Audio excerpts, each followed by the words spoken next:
बिस्मिल्लाहिर्रहमानिर्रहीम। अस्सलाम वालेकुम नाज़रीन, आप यूट्यूब चैनल देख रहे हैं। मैं इमरान खान हूँ।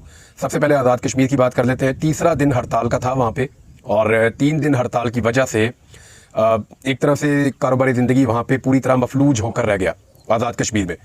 हड़ताल के तीसरे दिन में कुछ खबरें आई हैं कि खुराक की किल्लत हुई है, कुछ अद्वियात की किल्लत हुई है। अद्वियात की किल्लत की वजह ये नहीं है कि वहाँ पर अद्वियात पहुँच नहीं रही।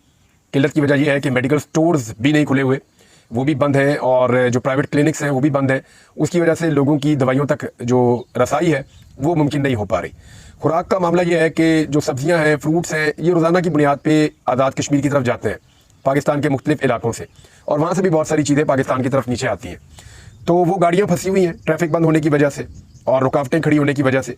कुछ रुकावटें जो है मुजाहिरीन की तरफ से हैं, कुछ रुकावटें जो हैं वो गवर्नमेंट की तरफ से हैं, और इस वजह से खुराक वहाँ पे नहीं पहुँच पा रही। जो ग़िज़ाई इजनास है, सब्जियाँ हैं, फ्रूट्स हैं, वो नहीं आ पा रहे। 10 निकाती चार्टर्ड है एक अवामी एक्शन कमेटी का जो उन्होंने पेश किया है। उसमें जो अहम तरीन मुतालबात हैं वो 2 बड़े मुतालबात हैं। मैं बार बार आपको बता चुका हूँ, बल्कि अब तो वो गवर्नमेंट और काबीना को ख़त्म करने का मुतालबा भी सामने आ रहा था उनकी जानिब से। लेकिन उनके 2 बड़े मुतालबात हैं, जिनमें एक वो ये कहते हैं कि बिजली क्योंकि आज़ाद कश्मीर में पैदा की जाती है तो उन्हें कम कीमत में बिजली फराहम की जाए, यानी टैक्स बहुत मुनासिब लगाया जाए। जिस तरह बाकी पाकिस्तान में बिजली बहुत महंगी हो गई है, वो उस तरह महंगी बिजली खरीदने के लिए आमादा नहीं है, और उसकी वजह से वो कई महीनों से जो 10 अजला है आज़ाद कश्मीर के, वहाँ के लोग बिल नहीं दे रहे। 8 अगस्त 2023 से लेकर अब जब मैं आपसे बात कर रहा हूँ तो मई का मिड चल रहा है, तो अभी तक जो है वो लोग बिल नहीं दे रहे। 9 माह होने वाले हैं या हो गए हैं, और बिल उन्होंने जमा नहीं कराए बिजली के। तो ये हुकूमत की एक मुश्किल सूरत हाल है, और 3 दिन से पूरा का पूरा आज़ाद कश्मीर ऑलमोस्ट बंद है। अभी जो काफिले हैं जो जा रहे थे और पहुंच रहे थे, उनके बारे में जो आखिरी इतलात हैं वो ये है कि मीरपुर से, भिंबर से, कोटली से जो काफिले मुजफ्फराबाद के लिए निकल पड़े थे, उन्होंने कई जगहों से रुकावटें अबूर कर ली और वो पहुंच गए पूंछ तक। पूंछ में वो पहुंच गए जहां पे रावला कोर्ट के लोग उनका इस्तकबाल करेंगे, और यहाँ पे पुलिस के साथ तसादुम का खतरा बदस्तूर मौजूद है। रेंजर्स की बहुत सारी गाड़ियां देखी गई जो आज़ाद कश्मीर की तरफ दाखिल हुई, और उसके बाद फिर जो आखिरी इतलात आई, रेंजर्स को वापस बुलवा लिया गया। मेरे ख्याल में अच्छा ऑप्शन जो है वो मुज़ाकरात का होता है, हमेशा बातचीत होनी चाहिए। आज़ाद कश्मीर में जो मोबाइल इंटरनेट है उसको बंद कर दिया गया है, जिसकी वजह से बहुत सारी अफवाहें भी फैल रही हैं। मोबाइल इंटरनेट की बंदिश के बाद से लेकर अब तक वहाँ पे जिस तसलसल से चीज़ें और सूरत पता चल रही थी, या वहाँ के लोग अपनी सूरत बता पा रहे थे, वो अब नहीं बता पा रहे। और मोबाइल इंटरनेट की बंदिश के बाद अफवाहों में इजाफा हो जाता है, क्योंकि बहुत कम लोग ऐसे होते हैं जो डायरेक्ट इन्फॉर्मेशन फिर दे पाते हैं। अवामी एक्शन कमेटी ने अपने तमाम तहफ़्फ़ुज़ात के बावजूद, जो तशद्दुद हुआ उसके बावजूद, मुज़ाहिरों और मुतालबात के बावजूद, एक बात बड़ी ज़बरदस्त कही है, क्योंकि इंडियन मीडिया इसके ऊपर एक प्रोपेगेंडा कर रहा था, और वो ऐसा साबित करना चाह रहा था कि जैसे इंडियन ऑक्युपाइड कश्मीर में जो जुल्म और जो बर्बरियत वहाँ पे होती है मकबूजा कश्मीर में, वो उसको ऐसा कर रहा था कि पाकिस्तान के खाते में डाल रहा था कि देखो आज़ाद कश्मीर में भी ऐसा ही हो रहा है। तो इंडिया का मीडिया लगातार इस तरह की चीज़ें कर रहा था। इस पर जो है वो अवामी एक्शन कमेटी, जिनके सारे तहफ़्फ़ुज़ात हैं, जिन्होंने मार खाई भी, जिन्होंने मारा भी, जिन्होंने मुख्तलिफ सोसाइटी के ग्रुप्स के साथ मिलकर, पॉलिटिकल फोर्सेस के साथ मिलकर अपने मुतालबात बड़े मुअस्सर अंदाज में सामने रखे हुए हैं, लेकिन उन्होंने भारत के बारे में स्टेटमेंट देते हुए कहा कि मक्कार दुश्मन भारत और उसका मीडिया बेबुनियाद इल्ज़ामात लगा रहा है, इंशाअल्लाह मकबूजा कश्मीर को भी आज़ाद करवाएंगे। तो दैट इज़ गुड, ये एक अच्छी बात है।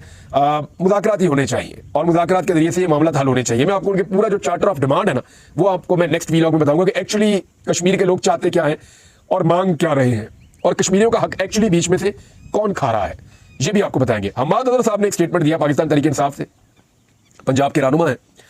उन्होंने कहा कि सुना है हमारी होनहार एस्टेब्लिशमेंट मकबूजा कश्मीर के बजाय आज़ाद कश्मीर फतह करने निकल पड़ी है। ये उनका स्टेटमेंट है, और पाकिस्तान तहरीक इंसाफ के दूसरे लोगों ने भी इस पर स्टेटमेंट दिया। बाकी जो अपोजिशन की पॉलिटिकल पार्टीज हैं वो भी इस पर आवाज़ उठा रही है, और आज़ाद कश्मीर के हालात आपके सामने हैं। IMF ने एक जो निशानदेही की है पाकिस्तान के हवाले से, ये बहुत इंपॉर्टेंट है। IMF का कहना है कि सियासी बेयकीनी जो है वो इंतखाबात के बावजूद पाकिस्तान में मौजूद है, यानी पाकिस्तान की जो सूरत हाल है उसमें सियासी बेयकीनी का अंसर ख़त्म नहीं हो सका।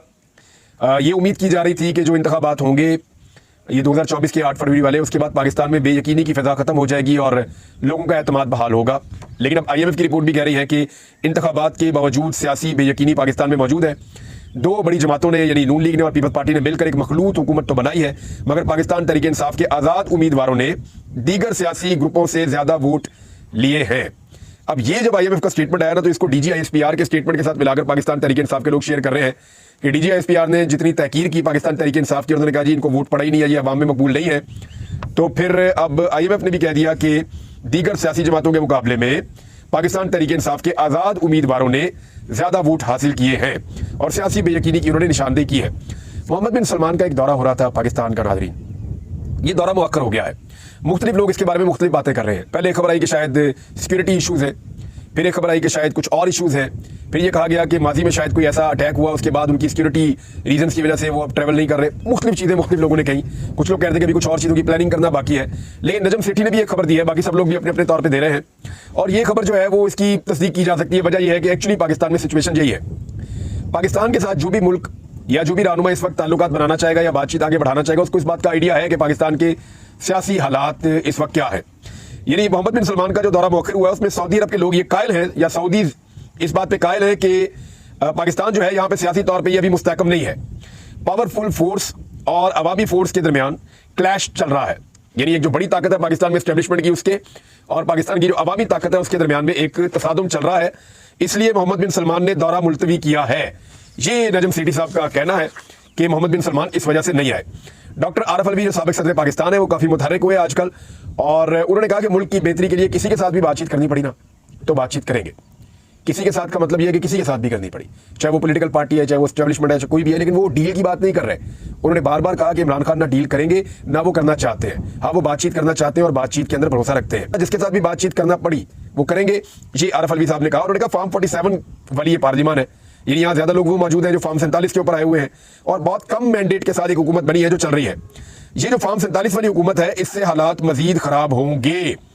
फिर उन्होंने कहा कि सोशल मीडिया को जैसे पाकिस्तान में बंद किया जाता है, अब गजा की जो सूरत हाल है वो सारी दुनिया के सामने जो आई वो सोशल मीडिया के जरिए आई है। यानी आप जानते हैं कि पाकिस्तान समेत दुनिया भर का जो मीडिया है वो, यानी आलमी मीडिया भी जो है वो गजा की सिचुएशन को वैसे नहीं दिखाता जैसे दिखाना चाहिए। उस बर्बरियत को, उस जुल्म को वैसे वो बेनकाब नहीं करता जैसे करना चाहिए। लेकिन आप ये देखिए कि वो तो नहीं दिखाते, लेकिन सोशल मीडिया दिखाता है। तो आरिफ अलवी साहब ने कहा कि गजा की सूरत हाल दुनिया तक पहुंच रही है सोशल मीडिया के जरिए से, यानी वहां पे भी सोशल मीडिया मौजूद है। लेकिन पाकिस्तान में एक अजीब चीज़ यह है कि सोशल मीडिया को बंद कर दिया जाता है और फिर उसके बाद अफवाहें फैलती हैं।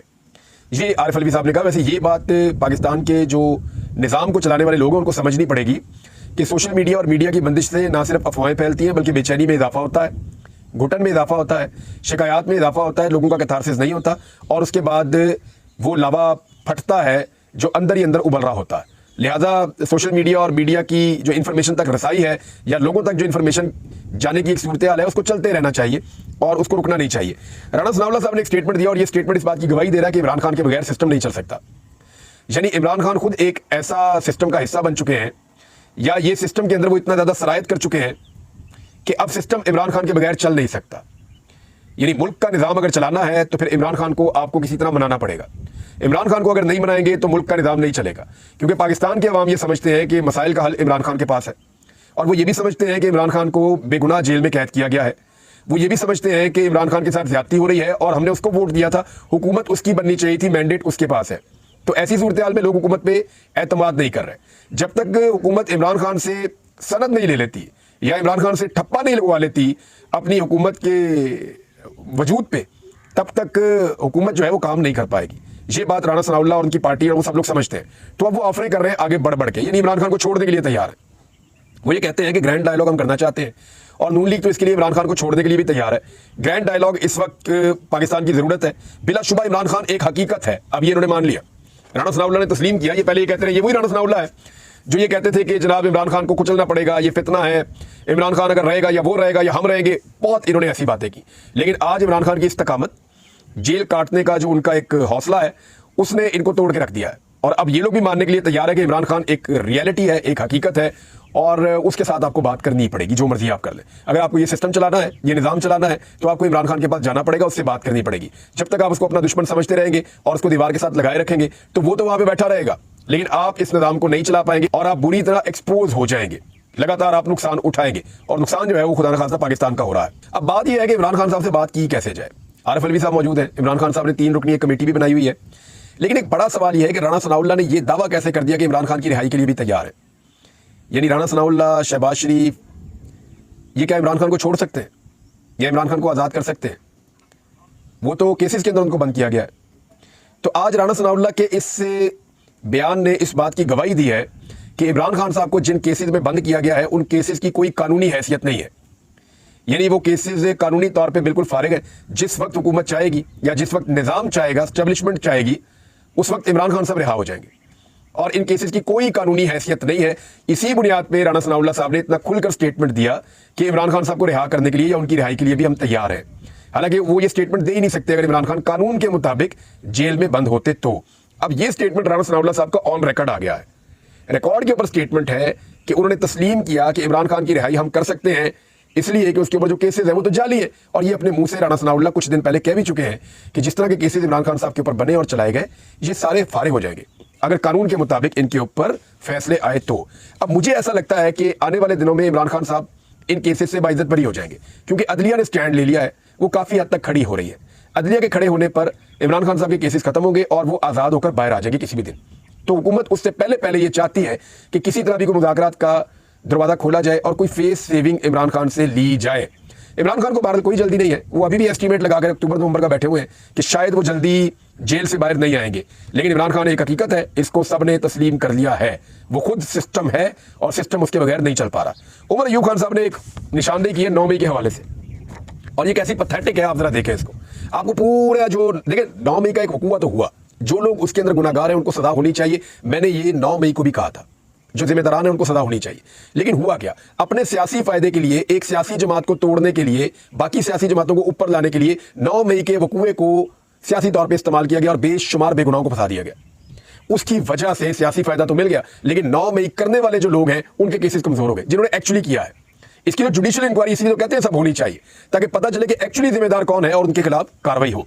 अब उमर अयूब साहब मिसाल दे रहे हैं कि 9 मई को उमर अयूब साहब अपने बारे में कह रहे हैं कि मैं बैक वक्त रावलपिंडी में, अटक में, फैसलाबाद में, लाहौर में, गुजरावाला में, सरगोदा में, हरिपुर में और मियांवाली में मौजूद था।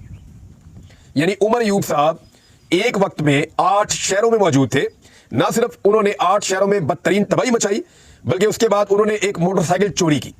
वो कहते हैं फिर मैंने एक मोटरसाइकिल चोरी की जिस पर मैंने एक एक्सरे मशीन भी चोरी करके लाद ली, और फिर मैंने 4 डकैतियां भी की, और फिर मैं फरार भी हो गया। अब ये तो कोई नहीं कर सकता ना, पॉसिबल ही नहीं है। यानी अगले साल जो Guinness book of world record है वो उमर अयूब साहब को देना चाहिए कि क्या ट्रेवलिंग की है आपने। 8 शहरों में भी गए, 4 डकैतियां भी मारी, मोटरसाइकिल भी चोरी की, उसके अलावा आपने एक्सरे मशीन भी मोटरसाइकिल में लाद ली, और फिर आपने 8 शहरों का ट्रेवल भी कर दिया और 8 शहरों में तबाही भी फेर दी। Guinness book of world record में उमर अयूब साहब का नाम आना चाहिए। ये तो अयूब खान से भी ज्यादा बड़ा कारनामा इन्होंने कर दिया है। एक स्टेटमेंट और है, किसान नाज़रीन अभी तक इंसाफ के लिए तरस गए बेचारे और उनको इंसाफ नहीं मिला। 16 तारीख को अपने धरने का ऐलान कर चुके हैं, लेकिन दानियाल अजीज ने एक पोल खोला। उन्होंने कहा जी 2013 में भी गंदम का एक बुरान आया था। अगर आप 2013 की खबरें निकाल के पढ़े ना तो आपको गंदम का बुरान बिल्कुल नजर आएगा। उन्होंने 2013 में भी गंदम का एक बुरान आया था, हमने इसके ऊपर इंक्वायरी की थी, और जब इंक्वायरी की थी तो बहुत कुछ खुल गया था। लेकिन नून लीग ऐसी करप्शन में हमेशा इन्वॉल्व रहती है, और उस वक्त भी नवाज शरीफ की हुकूमत ने उस रिपोर्ट को, जो हमने इंक्वायरी रिपोर्ट बनाई थी, उसको दबा दिया था। ये इनका वतीरा। अब तक के लिए इतने, अपना ख्याल रखिएगा, अपने इस चैनल का भी। अल्लाह हाफिज़।